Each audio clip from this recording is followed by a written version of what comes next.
Ini di desa apa nih? Bang, desa apa, Bang? Kamu Benteng kali, Bang. Benteng. Arah Benteng. Ini berarti Kecamatan Bandalam, ah? Ya. Kecamatan Bandalam, Kabupaten Aceh Timur.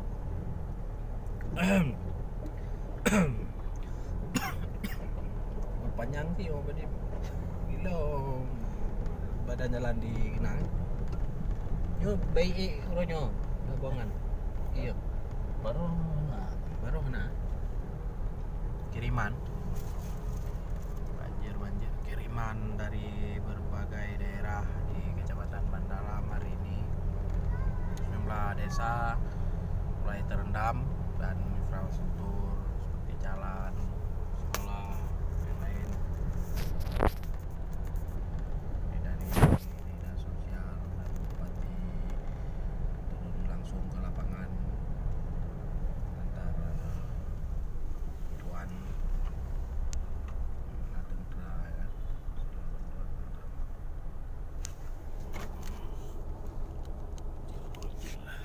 evakuasi ya. Evakuasi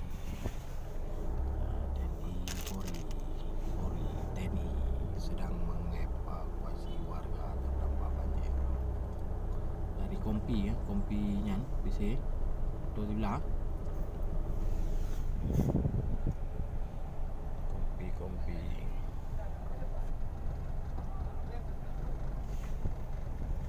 evakuasi 100 sebelah Mi. lewat.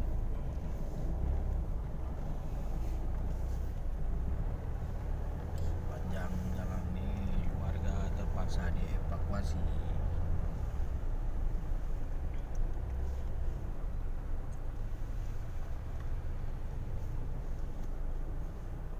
Banyak ngeri.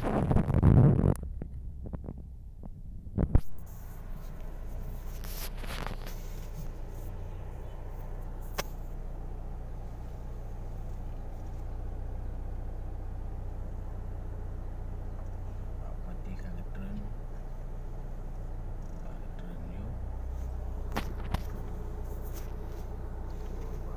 Si periksa dah nak je daripada motor.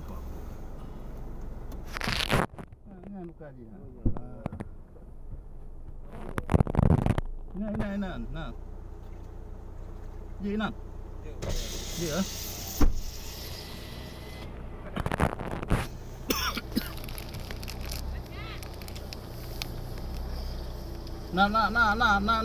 Nak sepal nan, widehan. Yuk maju Nak. ni maju dia. Maju tu ni kata.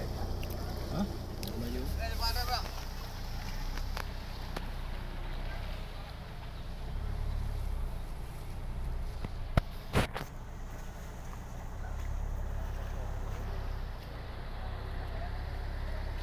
Ini masih sangat jauh ke sana, berkilo-kilo jalan terendam. Yo gimana jembatan no? Mata jak ni baik jak depan.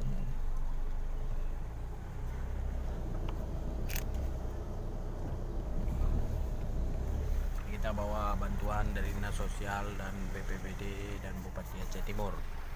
Ya, yang langsung turun